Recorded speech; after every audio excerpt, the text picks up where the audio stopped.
கிச்சனில் பிரண்டை துவையல் எப்படி பண்ணுறதுன்னு பார்க்கலாம் வாங்க. தேவையான பொருட்களும் பிரண்டை வந்து மோரில் கழுவி வச்சுருக்குறாங்க. ஏன்னாக்கா இது நம்பிச்சில் அரிப்பு ஜாஸ்தியாகுது. மோரில் கழுவி வச்சுருக்குறாங்க.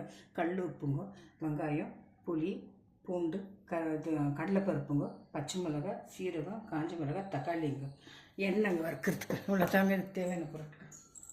பருப்பு வச்சுக்கலாம். எண்ணெய் சூடாகிடுச்சுங்க. கடலைப்பருப்பு வதங்கிடுச்சுங்க. எல்லாம் போட்டு வச்சுக்கலாம்.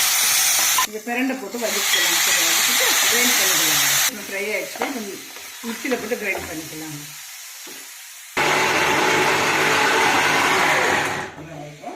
பிரண்டை சட்னி ரொம்ப நல்லா இருக்கும். இது ராகி தோசை நீங்களே ட்ரை.